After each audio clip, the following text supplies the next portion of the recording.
do Senhor, igreja. Amém. A paz do Senhor para você que também está assistindo esse culto de casa. Hoje eu vou vir deixar uma palavra que está lá em Tiago, capítulo 3, versículos 5 e 6.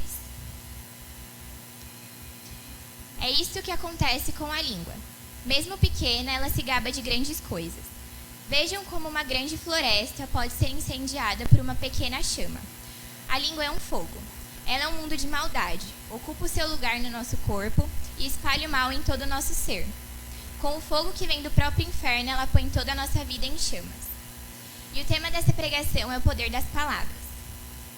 Nesse capítulo 3 do livro de Tiago, Tiago fala exatamente sobre o nosso problema em dominar a língua, né? Mais pra frente ele fala que nós somos capazes de dominar até os animais selvagens, enfim. Mas nós não conseguimos controlar a nossa própria língua. E aí no versículo 11 desse mesmo capítulo, Tiago lança uma pergunta muito importante.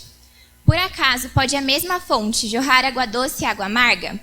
Ou então pode uma figueira dar azeitonas ou um pé de uva dar figos? Bom, ao longo da Bíblia, a gente consegue notar várias referências onde demonstra essa importância das palavras. O primeiro exemplo que eu vou dar para vocês é a criação, lá em Gênesis 1.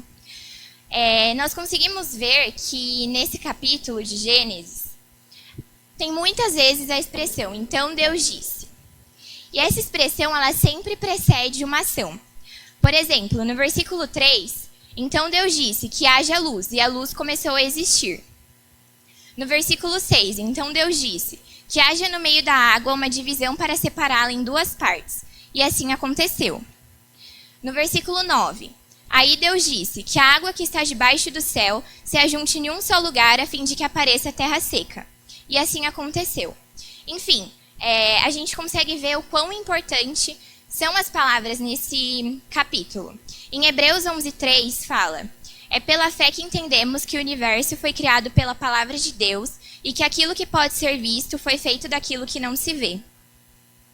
O segundo exemplo bíblico são as palavras nas orações de Ana. Em 1 Samuel, capítulo 1, versículo 11, nós temos a oração de Ana, que estava suplicando por um filho. Ó Senhor Todo-Poderoso, olha para mim, tua serva.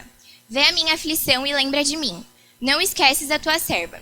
Se tu me deres um filho, prometo que o dedicarei a ti por toda a vida, e que nunca ele cortará o cabelo.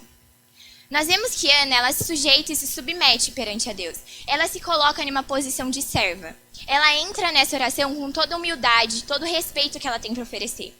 Então não são simplesmente palavras que saem da boca de Ana implorando um filho a Deus.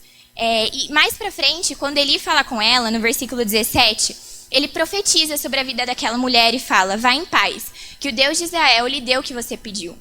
Então, ele também usou das palavras para profetizar sobre a vida de Ana. O terceiro exemplo bíblico foi quando Jesus curou um leproso em Marcos 1, 40 ao 45.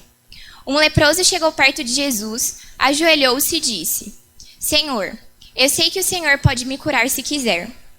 Jesus ficou com muita pena dele, tocou nele e disse: Sim, eu quero, você está curado. E no mesmo instante a lepra desapareceu e ele ficou curado. Primeiro de tudo, a gente observa que Jesus tocou uma pessoa leprosa. Ele tocou uma pessoa que estava doente. E quando ele disse, sim, eu quero, você está curado, a lepra sumiu daquela pessoa e ela ficou curada. Então, a palavra de Jesus foi muito importante naquele momento. O quarto exemplo é a cura dos 2 cegos em Mateus 20, 29 ao 34. Bom, Jesus estava saindo de Jericó e uma multidão estava seguindo ele. E 2 cegos que estavam no caminho ouviram dizer que Jesus ia passar por ali. E foi então que eles começaram a gritar para que Jesus tivesse pena deles. E a multidão mandava aquelas pessoas calarem a boca. E mesmo assim eles gritavam cada vez mais alto para que o Senhor tivesse pena deles. E aí Jesus chamou os 2 e perguntou: o que é que vocês querem que eu faça? E eles responderam: Senhor, queremos poder enxergar.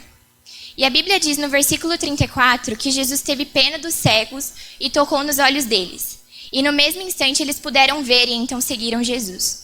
Nós podemos perceber que a maioria dos casos de cura e milagres que a gente tem Jesus pergunta às pessoas o que é que elas querem, mesmo sabendo qual é a vontade, qual é o desejo dessas pessoas.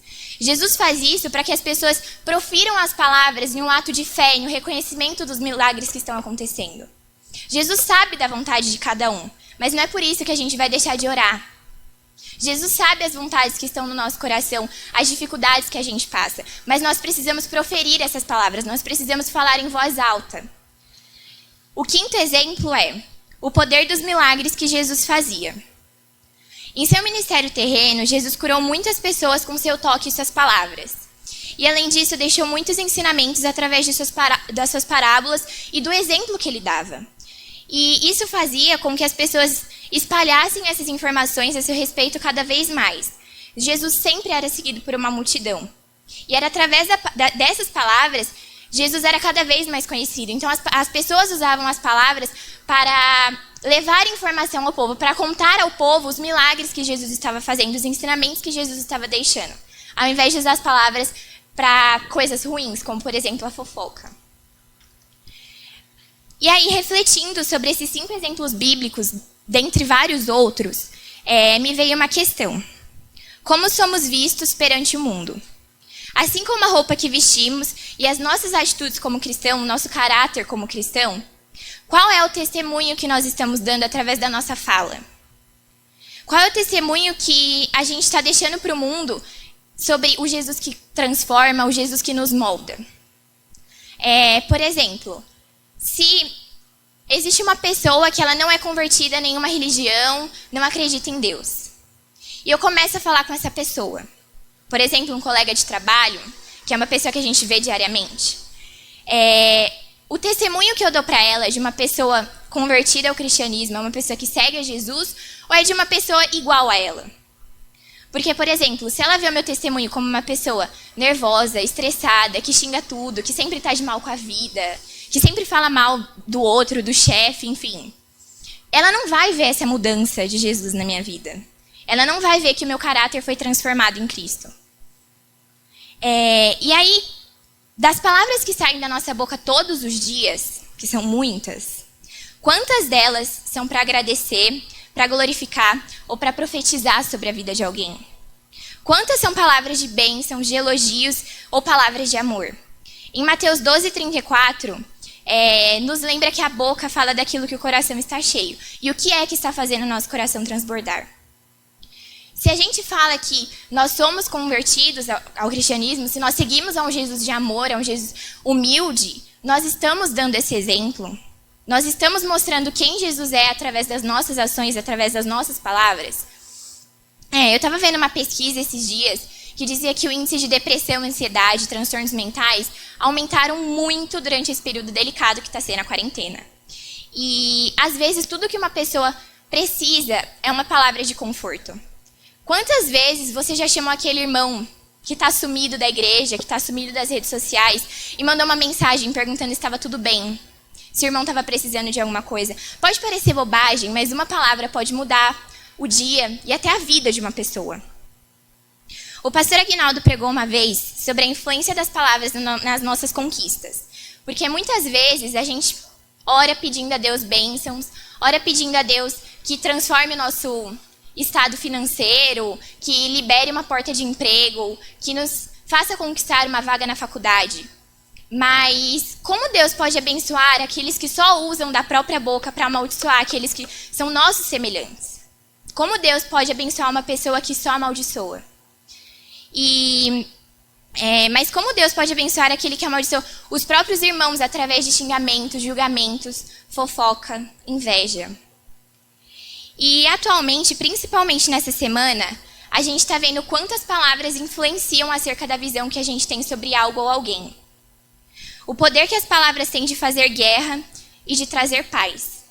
E o poder que as palavras têm de aproximar ou afastar as pessoas de Deus. E o poder que um testemunho dá na vida de uma pessoa. Muitas pessoas que hoje são adoradores, que hoje estão na igreja, vieram por alguma outra pessoa, porque alguma outra pessoa falou de Jesus para ela, principalmente no evangelismo. Você tem feito seu evangelismo pessoal, mesmo que a gente não esteja fazendo aquelas saídas de evangelismo que a gente fazia antes, né? Que era toda elaborada, enfim, bem legal. Você tem feito esse evangelismo? Quantos amigos, quantos familiares você tem que não são adeptos ao cristianismo, que não vêm na igreja, ou que ainda nem conhecem? Você tem falado de como é a sua experiência para essas pessoas? E a gente também tem visto o poder que as palavras têm de manchar e distorcer a imagem de Jesus e do cristianismo. Às vezes uma simples ação, uma simples palavra tem esse poder. Tem um louvor que diz: então liberta-me de mim, eu quero ser a sua casa. Se você estiver aqui, eu sei, eu venço o pecado. Nós não conseguimos dominar a língua. Ninguém consegue. Mas quando a gente entra na presença de Deus, nós precisamos nos arrepender dos nossos erros, ser humilde na presença de Deus e falar: Senhor, liberta-me de mim, porque eu quero ser a sua casa. E eu sei que com você eu consigo vencer o pecado. Nós precisamos nos purificar diariamente e purificar a nossa boca também. Nós precisamos dar exemplo e espalhar as boas novas, o amor de Deus e o verdadeiro evangelho, de empatia, humildade, amor ao próximo e temor. E voltando àquela pergunta de Tiago, pode uma mesma fonte jorrar água doce e água amarga? Podemos nós seguir ao Deus de amor e temor e ao seu evangelho e proferir palavras de ódio e maldição ao próximo? Podemos nós dizer que somos servos de um Deus de amor, de humildade, de respeito, de bondade, um Deus misericordioso? E podemos nós nos achar superior, melhor que o irmão que está do nosso lado? E é isso. Agradeço a oportunidade.